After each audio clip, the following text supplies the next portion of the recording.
Believe it or not, today's tangle is no myth, but it is mythograph for day 13 of the Inktober 25 Zentangle Challenge. And Gayle and I are here to talk you through it and to have some fun with our drawing as we add a new tangle pattern to our composition. So let's get started.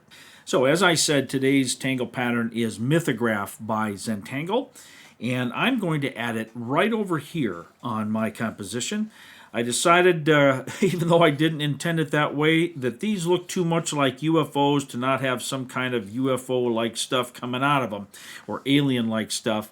And so I'm going to draw it, connecting it to this tangle and just creating an interesting little pattern over here. At least that's the hope. So we'll zoom in and let's get to work. Now, Mythograph is an organic tangle, and it's kind of wild and crazy, to quote the words used to describe it by Zentangle Inc., who created the step off for this. We're going to kind of contain its wildness to a little area over here, but that is what's going to happen. It's just sort of a tangle that grows and expands as it goes. So I'm going to start by drawing this little curvy, wavy line, and then I'm going to just create that point at the end and draw back auraing, or creating that aura all along as I go.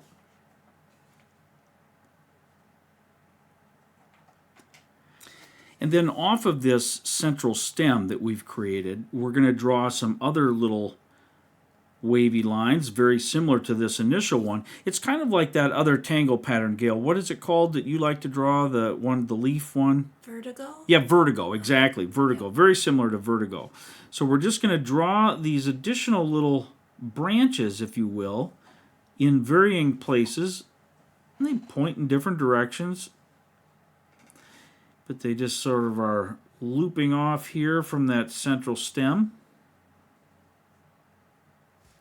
And you can poke them in there wherever you think you'd like to have those. Now, unlike vertigo, you just keep building layers of the leaves off that initial stem. But here with Mythograph, we're going to do it a little bit differently. So once you've put a few of these branches in there, you're going to then create an aura that follows that initial stem, but that goes behind these branches that you've drawn. And I'm having terrible problems with my eyesight today. I apologize if it looks like I don't know how to draw a line. I'm kind of just floating all over here. But we basically create an aura along that central stem that we drew, and it just goes out, and we're adding a layer of thickness to that centerpiece where these outer branches are going to be layered within that central piece. So now we add a few more of these little branches. And they can cross over each other, go behind and in front of if you need to, or the other ones would of course go in front. But you just want to add a little bit of variety here and there.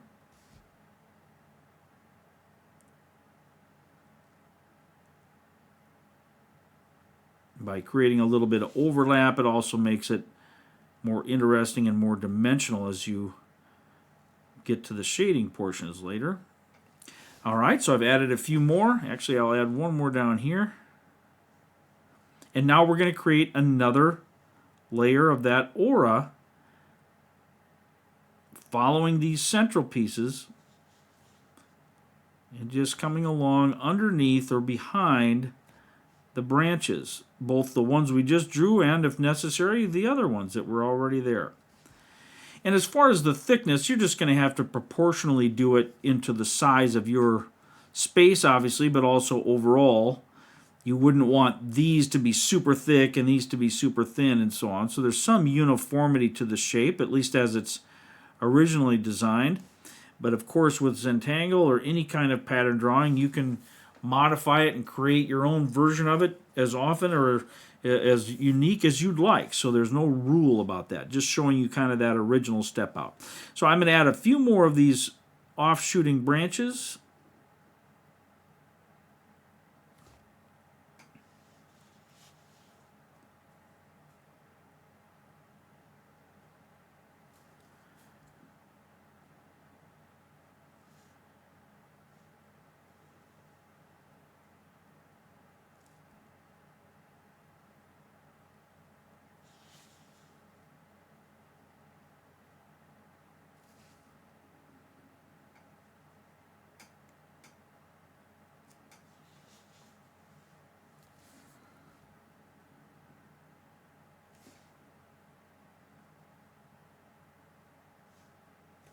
And then another layer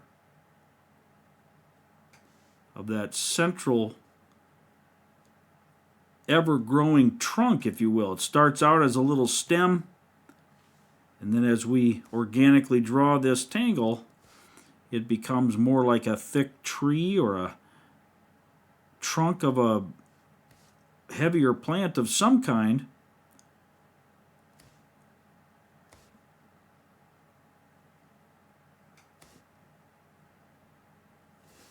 Now, the original step out also shows that you could make fun little additions by adding little poke leaf tangles or adding little Rixty type tangles at the ends of these little branches, and that is certainly a fine thing to do if you have the space and you wanted to embellish your pattern a little bit more fully. I am actually ready to stop, although I'm going to add a little bit of a doodad or two here at the end. Some little fescue shapes just kind of sticking off the end there. And now one other thing I'd like to do, you can embellish this, you can be done and go right to the shading. I'm going to add some darkness here. I want a little more boldness and contrast with the inks over here. So I'm going to ink in a few of these trunk beams, if you will. And I think I'll start with the central one first, and I'm just going to completely ink that in.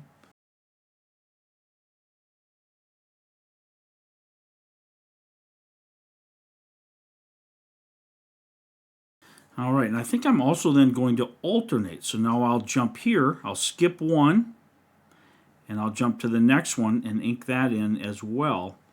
And I'll just continue that process. I'll do it on the opposite side also.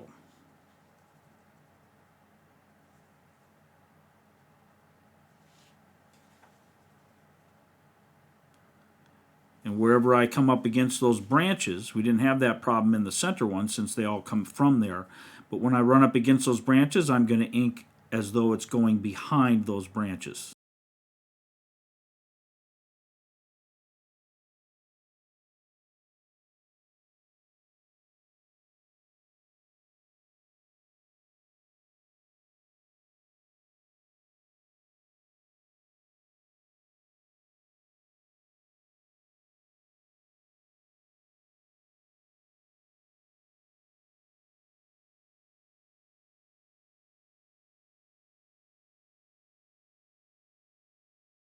All right, so there's the pattern that I have come up with for Mythograph, and we can now move to the shading portion.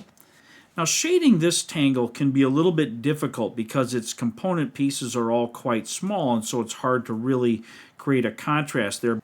But again, we can use that general practice that Zentangle artists like to use, that over and under. Wherever there's an overlap, we can use that to create a small shadow that will help convince the eye of that dimensionality.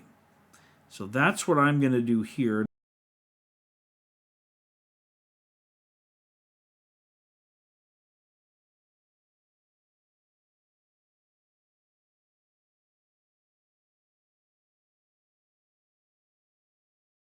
And once we've got our graphite in place, we can just gently blend that or just touch it up. There's not really much blending going on here due to these small sizes. Now, it's interesting too, just conversationally here, as we it's just interesting too, conversationally, as we shade and use our tortillons here, is that with Inktober's challenge, the way we're doing it, the way we're combining it all into one giant composition on our page, the way that I would normally treat some of these details is perhaps a little different. And all I mean by that is that if I was constructing a tile drawing with these different patterns, I wouldn't be able to have so many patterns on there. And so I wouldn't be able to display them, or I wouldn't need to display them in such small sizes, and I would be able to be a little more bold with the embellishments and the shadows and stuff that we use. But here we don't have some of that flexibility. only because of the chosen composition that we're doing or the layout. So it's kind of a fun way to think just differently about these tangle patterns, is that if we were doing it in a different setting or with a different type of composition, we might make different choices about how we draw them, the sizes that we draw them, the way that we can embellish the individual components, and so on. It's just a different thing, and so I wanted to just comment about that while we were shading here. So there, once I've done my shading with the overlaps, we are really at an end for this particular tangle pattern. All right, so here's our progress for today. I've got my tangle in place, I've inked it, I've shaded it, and now it's time to take a look at what Gayle has done. That one's mine. I decided not to ink in. I just left it like that. All right. Nicely done, though. It's got the same type of effect there. And here, we'll zoom in so folks can see it a little more clearly. Nice. So you did the very traditional form of the tangle. You just chose not to ink the alternating rows of the main part there, which is totally fine, but you can see you also drew your pattern slightly larger than mine, a little wider, so your shadows actually show up nicely and present some good contrast there. Good. Nicely done. Let's take a look at a side-by-side comparison like we often do. And there we go. Nicely done. Well, that's it for today. Thank you so much for joining us. We'll see everyone tomorrow again in day 14 of the Inktober Challenge. Till then, take care. Bye-bye. Bye-bye.